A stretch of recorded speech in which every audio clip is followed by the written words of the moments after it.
નમસ્કાર વિદ્યાર્થી મિત્રો, ધ સ્કૂલ ઓફ સાયન્સની YouTube channel let's love physics અથવા તો જી નીટ ફાઇટરમાં આપ સૌનું ફરી એક વખત સ્વાગત છે. મિત્રો, આપણે ગઈકાલે જે નીટ 2020 નીટ 2020 13 સપ્ટેમ્બર 2020ના રોજ જે નીટનું જે સહેલામાં સહેલું પેપર લેવાયું એનું આપણે સોલ્યુશન કરતા. તો આજે આગળ તરફ વધીએ. નેક્સ્ટ ક્વેશ્ચન છે કે R1 અને R2 ત્રિજ્યા, જ્યાં R1 બરાબર 1.5 R2, R1 બરાબર 1.5 R1 અને R2 ત્રિજ્યા ધરાવતા બે તાંબાના ઘન ગોળાના તાપમાનમાં 1 કેલ્વિન જેટલો વધારો કરવાનો છે. બંને ગોળાઓ છે એ શાના બનેલા છે? બંને ગોળા તાંબાના બનેલા છે. એક જ દ્રવ્યના બનેલા હોય તો એની વિશિષ્ટ ઉષ્મા સમાન હોય, એટલે બંનેની વિશિષ્ટ ઉષ્મા C સમાન હશે. અને બંનેના તાપમાનમાં 1 કેલ્વિન જેટલો વધારો કરવાનો છે. ડેલ્ટા T બંનેમાં 1 કેલ્વિન જેટલો વધારો કરવાનો છે. તો જરૂરી ઉષ્માનો જથ્થાનો ગુણોત્તર કેટલો છે? દાખલા તરીકે R1 માટે જરૂરી ઉષ્મા Q1 હશે અને R2 માટે જરૂરી ઉષ્મા Q2 હશે. Q1 અને Q2. હવે તાપમાનમાં વધારો કરવો હોય તો કઈ ઉષ્માની જરૂર પડે? તો કે ભાઈ આપણે વિશિષ્ટ ઉષ્માની જરૂર પડે. તો એના માટે સૂત્ર શું છે? તો કે ભાઈ Q બરાબર MC ડેલ્ટા T. Q બરાબર MC ડેલ્ટા T. C બંનેમાં સમાન, ડેલ્ટા T બંનેમાં સમાન. તો Q સમપ્રમાણે એમ લખી શકાય, એટલે આવું લખી શકાય Q1 ના છેદમાં Q2 બરાબર M1 ના છેદમાં M2. કેમ કે બંનેમાં C સમાન હશે ને ડેલ્ટા T સમાન હશે. M એટલે શું? તો કે દળ. દળ એટલે શું? તો કે ρV. બંનેની ઘનતા પણ સમાન હશે, તો આવું લખી શકાય M1 ના છેદમાં M2 એટલે V1 ના છેદમાં V2. કેમ V1 ના છેદમાં V2? તો કે ભાઈ બંને તાંબાના જ છે તો બંનેની ઘનતા પણ કેવી હશે? સમાન હશે. V1 એટલે શું? તો કે ભાઈ તાંબાના ઘન ગોળાઓ છે તો ઘન ગોળાનું કદ કેટલું થાય? 4/3 pi r3. તો 4/3 pi 4/3 pi પણ સમાન, એટલે શું થશે? R1 ક્યુબ ના છેદમાં R2 ક્યુબ. ચાલો, તો Q1 બાય Q2 બરાબર R1 નો ઘન. R1 એટલે 1.5 R2 છે, એટલે આવું લખી શકાય 1.5 ગુણ્યા 1.5 ગુણ્યા 1.5 ગુણ્યા R2 નો ઘન. આ R1 નો ઘન છે. R1 ના ઘનની કિંમત આપણે અહીંથી મૂકી અને R2 નો ઘન છેદમાં એમ નામ રહેવા દઈએ. તો R2 નો ઘન કેન્સલ. તો અહીંયા શું થશે? 1.5 ગુણ્યા 1.5. હવે આપણને એવી રીતે ખબર પડી શકે નહીં, તો ઓપ્શન જોવાના. ઓપ્શનમાં આપણને અંશ અને છેદ આપેલો છે, તો આપણે આને અંશ અને છેદમાં ફેરવવો હોય તો 1.5 એટલે 15 ના છેદમાં 10, 1.5 એટલે 15 ના છેદમાં 10, 1.5 એટલે 15 ના છેદમાં 10. ચાલો, અહીંયા 5 તરી 15, 5 દુ 10, 3 2 3 2, 3 તરી 9 તરી 27 અને 2 દુ 4 દુ 8. એટલે આ તમારો આન્સર આવી ગયો 27 ના છેદમાં 8. મિત્રો, એકદમ સરળ કહી શકાય. ક્વેશ્ચન જોઈએ કે એક નળાકારમાં 249 કિલો પાસ્કલ દબાણે અને 27°C તાપમાને હાઇડ્રોજન વાયુ ભરેલો છે. તો દબાણ આપી દીધું મિત્રો. કેટલું દબાણ છે? તો કે 249 કિલો પાસ્કલ. 249 kilo pascal. આપણને કિલોમાં ખબર નહીં પડે, આપણે તો પાસ્કલમાં હોવું જોઈએ. તો શું લખવું પડે? 249 ગુણ્યા 10^3 પાસ્કલ. ત્યાર પછી તમને તાપમાન આપી દીધેલું છે. તાપમાન કેટલું છે? 27°C તાપમાન. એને ડાયરેક્ટ કેલ્વિનમાં રાખવું હોય તો કેટલું લખાય? 300 કેલ્વિન. ત્યાર પછી શું આપેલું છે? તો કે ઘનતા તેની મેળવવાની છે. તેની ઘનતા ρ કેટલી હશે? તો આદર્શ વાયુ સમીકરણ લગાડીએ. આદર્શ વાયુ સમીકરણ શું થશે? PV બરાબર μRT. આપણને ઘનતા મેળવવાની, તો આમાં ઘનતા તો ક્યાંય છે નહીં, તો ઘનતા લાવવી પડશે. મ્યુનું સૂત્ર, મ્યુ એટલે મોલની સંખ્યા. મ્યુના બે સૂત્ર, N/Na અને M/m0. તો PV બરાબર M/m0 RT. ઘનતા લાવી હોય તો ઘનતા એટલે દળ ભાગ્યા કદ, તો V ને છેદમાં લાવો તો P બરાબર M/V ડાયરેક્ટ લખી દઈએ. આ V ને આ બાજુ લાવે તો M/V એટલે ρ થશે. ρ/m0 RT. ઘનતા મેળવવાની તો ρ બરાબર શું થશે? PM0 RT. હવે બધી કિંમતો મૂકો. P ની કિંમત આપેલી છે 249 ગુણ્યા 10^3. M0 એટલે હાઇડ્રોજનનો અણુભાર કેટલો થશે? 2 ગ્રામ પ્રતિ મોલ, એટલે ગ્રામને કિલોગ્રામમાં ફેરવો તો 2 ગુણ્યા 10^-3. R એટલે 8.314 અને તાપમાન આપી દીધેલું છે આપણને 300 કેલ્વિન. ચાલો, આની કેલ્ક્યુલેશન કરો તો કે ભાઈ 8.314 તો 8 તરી 24 એટલે અહીંયા 30 લખી શકાય. 30 10 2/10 એટલે કેટલા થાય? 0.2. એપ્રોક્સિમેટ એટલો જવાબ આવે છે. ઓકે, 0.2. હવે આગળ 10 + 3 - 3 કેન્સલ, એટલે 0.2 કિલોગ્રામ પ્રતિ મીટર ક્યુબ, જે આન્સર આપણો આવી ગયેલો છે મિત્રો. ઓકે, ચાલો નેક્સ્ટ જોઈએ કે નીચેનામાંથી કોના માટે એક બોહર મોડેલ માન્ય નથી? બોહર મોડેલ તમારે પરમાણુ ચેપ્ટરનો બેઠો થિયરિટિકલ પ્રશ્ન છે કે કોના માટે બોહર મોડેલ માન્ય નથી? તો કે હાઇડ્રોજન પરમાણુ માટે છે, એકધા આયનિત હિલિયમ પરમાણુ માટે, હિલિયમ પરમાણુ માટે પણ છે, ડ્યુટેરન પરમાણુ માટે પણ છે, એકધા આયનિત નિયોન પરમાણુ માટે નથી. નિયોન પરમાણુ માટે બોહરનો નિયમ માન્ય નથી, એટલે ચોથો ઓપ્શન આવશે એકધા આયનિત પરમાણુ એટલે કે નિયોન પ્લસ માટે એ માન્ય નથી. ત્યાર પછી નેક્સ્ટ ક્વેશ્ચન જોઈએ મિત્રો. 17મા નંબરનો ક્વેશ્ચન છે. એલ લંબાઈ અને એ આડછેદનું ક્ષેત્રફળ ધરાવતો એક તાર એક જડ આધારથી લટકે છે. ચાલો, એક તાર છે એ અહીંયા એક જડ આધાર છે અને અહીંયા લટકે છે અને એના આડછેદનું જે ક્ષેત્રફળ છે એ છે અને એની લંબાઈ કેટલી છે? લંબાઈ એલ છે. હવે શું કરવામાં આવે છે કે તેના મુક્ત છેડા પર દ્રવ્યમાન એમ લટકાવવામાં આવે છે. આ એનો મુક્ત છેડો છે. અહીંયા દ્રવ્યમાન એમ લટકાવવામાં આવે છે. એમ દળનો કોઈ પદાર્થ લટકાવવામાં આવે છે. તો તારની લંબાઈ બદલાઈને L1 થાય છે. હવે જ્યારે આ એમ દળનો પદાર્થ લટકાવીશું એટલે તારની લંબાઈ વધીને થોડીક વધારે થઈ જશે. અહીંયા એમ દળનો પદાર્થ લટકાવ્યો એટલે જ્યારે પદાર્થ નહોતો લટકાવ્યો ત્યારે લંબાઈ આટલી હતી. હવે પદાર્થ લટકાવ્યો ત્યારે એની લંબાઈ વધીને કેટલી થઈ જાય છે? L1 થઈ જાય છે. તો યંગ મોડ્યુલસનું સૂત્ર શું હશે મિત્રો? યંગ મોડ્યુલસનું સૂત્ર આપણને ખબર છે કે y = FL/A delta L. y = FL/A delta L. F એટલે તમે કેટલું બળ લગાડો છો એ. તો અહીંયા કેટલું બળ લાગે છે? F ની જગ્યાએ mg. અહીંયા એમ દળ લટકાવો તો mg લાગશે. L લંબાઈ કેટલી છે એની મૂળ લંબાઈ? તો કે ભાઈ મૂળ લંબાઈ L/A. ડેલ્ટા L એટલે શું? ડેલ્ટા L એટલે કે લંબાઈનો ફેરફાર. તો પહેલા લંબાઈ L હતી વધીને L1 થઈ ગઈ. તો ફેરફાર કેટલો થયો હશે? આટલો ફેરફાર થયો. આટલો ફેરફાર એટલે શું લખી શકાય? L1 - L. એટલે L1 - L જે બેઠો આન્સર આવશે mgl એ કૌંસમાં L1 - L જે ચોથો ઓપ્શન છે. ત્યાર પછી 18મો પ્રશ્ન જોઈએ મિત્રો. એ પણ એટલામાં થઈ જશે. અવરોધના ઋણ તાપમાન ગુણાંક ધરાવતા હોય તેવા ઘન પદાર્થો કયા? ઋણ તાપમાન ગુણાંકનો મતલબ એમ કે તમે તાપમાન વધો, તાપમાનમાં તમે વધારો કરો તો અવરોધકતામાં ઘટાડો થાય. તાપમાન વધો તો એનો અવરોધ ઘટવો જોઈએ. તો આપણને સેમિકન્ડક્ટરમાં ખબર છે કે ભાઈ સેમિકન્ડક્ટરને તમે જ્યારે શુદ્ધ અર્ધવાહક હોય ત્યારે બધા જ ઇલેક્ટ્રોન હોલની અંદર બેઠેલા હોય છે, બધા જ સ્થાયી અવસ્થામાં હોય છે. તમે જેવું એનું તાપમાન વધારશો ત્યારે આ ઇલેક્ટ્રોન હોલમાંથી એટલે કે એની જગ્યા છોડી દેશે અને પોતાની જગ્યાએ હોલ ઉત્પન્ન કરશે. એટલે ઇલેક્ટ્રોનનું વહન થશે.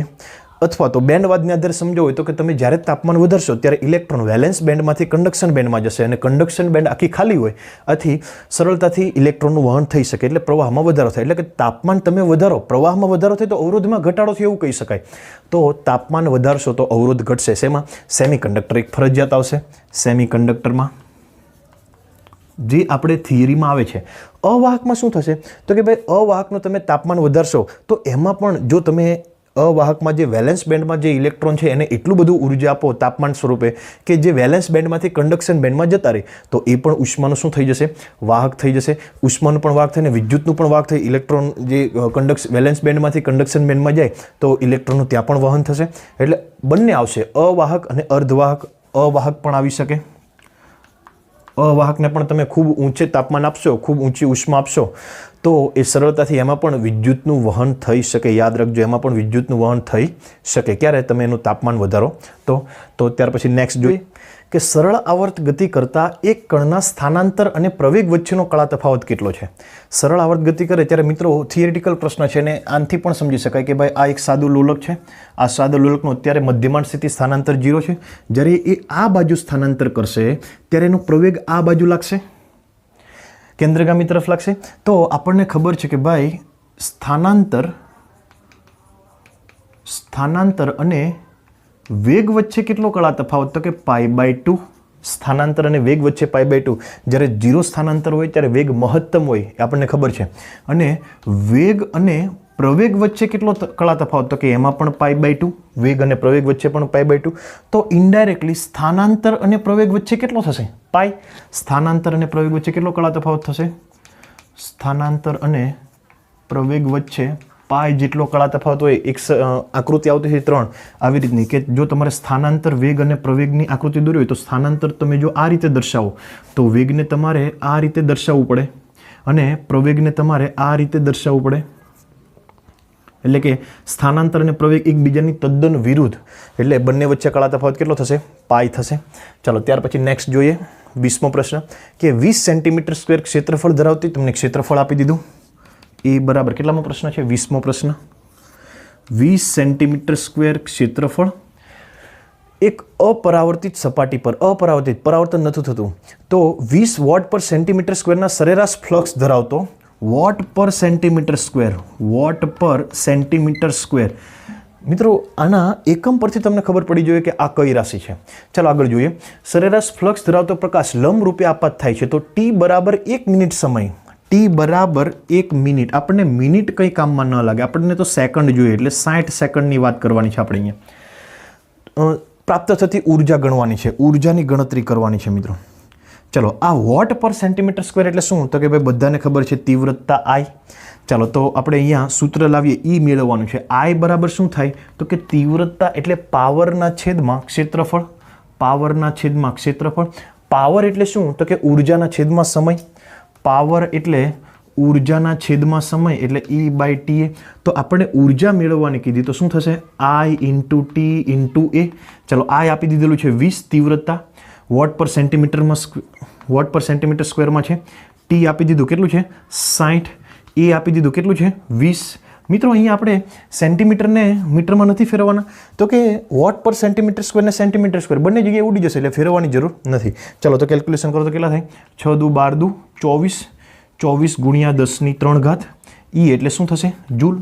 24 ગુણ્યા 10⁻³ જૂલ. સી ઓપ્શન તમને મિત્રો આપી દીધેલો છે. સી ઓપ્શન આવશે. એકદમ સરળમાં સરળ કહી શકાય. આવા સૂત્ર પરથી દાખલા પૂછાય એટલે થોડુંક અજુગતું લાગે કે આ બોર્ડમાં પણ ના પૂછાઈ શકાય એવા દાખલાઓ છે. એકદમ સરળ ગણતરી, એકદમ સીધું સૂત્ર મૂકો ને સીધો જવાબ આવે એવા પ્રકારના દાખલાઓ છે.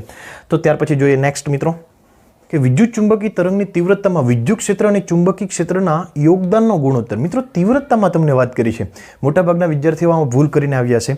એણે એવું જ વિચાર્યું હશે કે ઈ બાય બી બરાબર સી.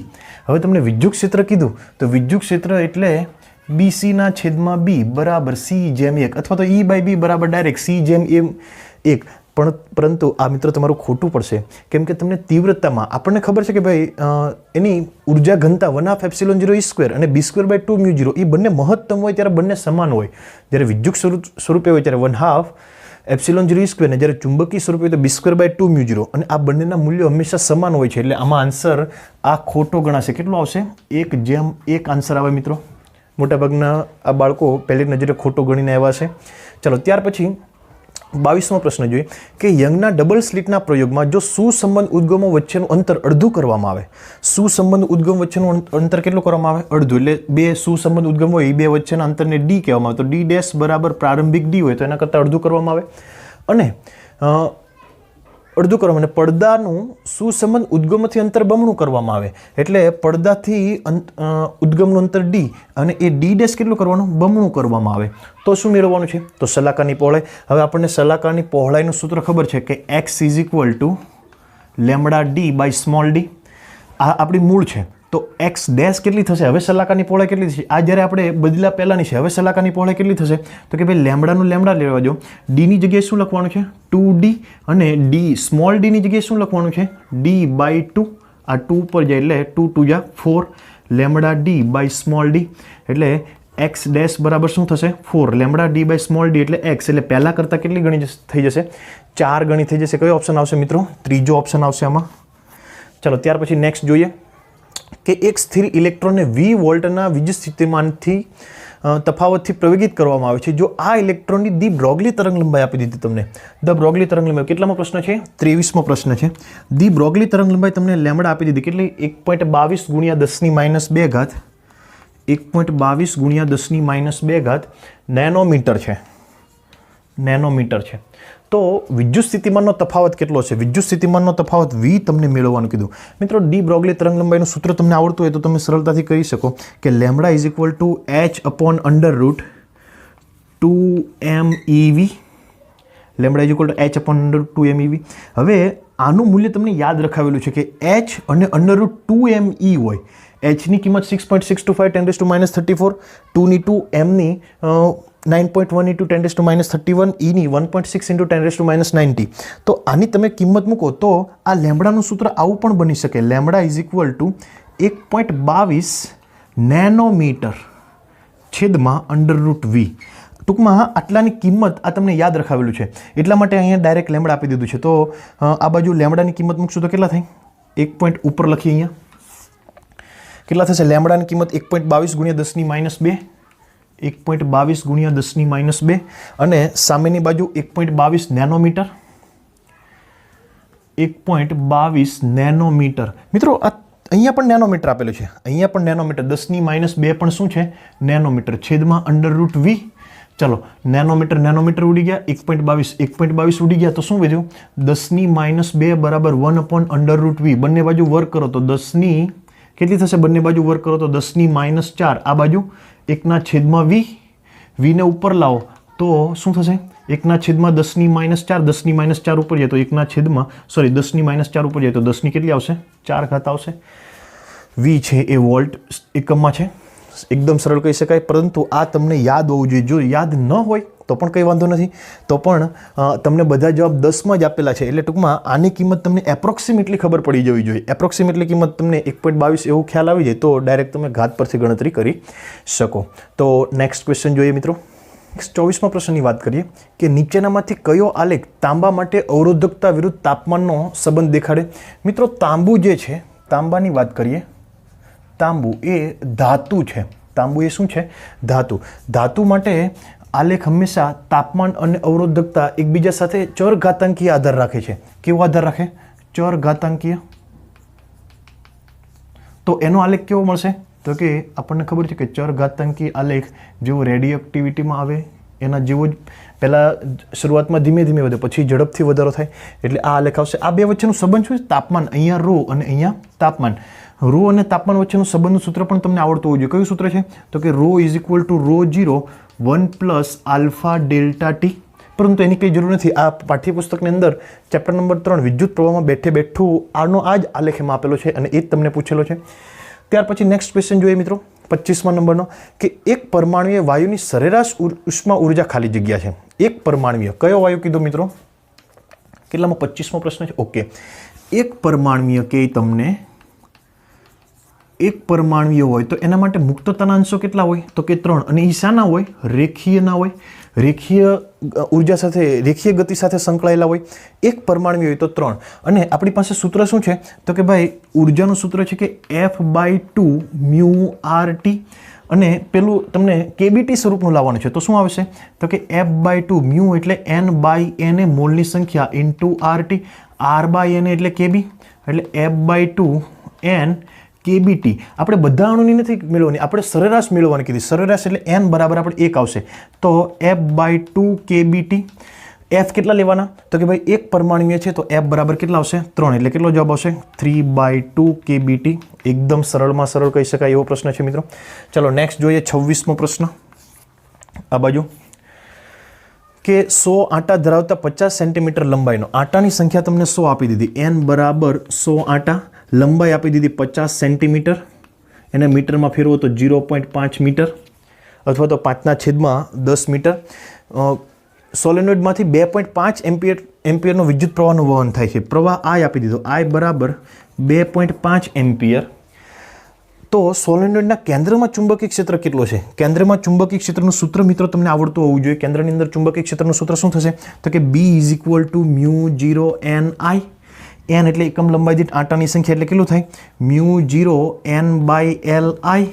ચલો કિંમત મૂકો μ0 ની કિંમત થાય 4π × 10⁻⁻7 આટાની સંખ્યા 100 i ની કિંમત 2.5 એટલે 1 પોઈન્ટ આ બાજુ ખસે તો 25/10 લખાય અને એવી જ રીતે 0.5 માં પણ 1 પોઈન્ટ આ બાજુ ખસે તો ni 10 એટલે એ 10 ઉડી જશે। ચલો કેટલા થશે 5 5 25 તો કેટલો આન્સર આવશે 5 4 20 તો માની થશે 5 4 20 20 गुणिया पाई करशो तो आવું લખી શકાય 20 પાઈ ઘાત કેટલી થશે 10⁻7 10⁻2 એટલે 10⁻5 સોરી તો અક્ષર થોડાક નાના કરવો પડશે।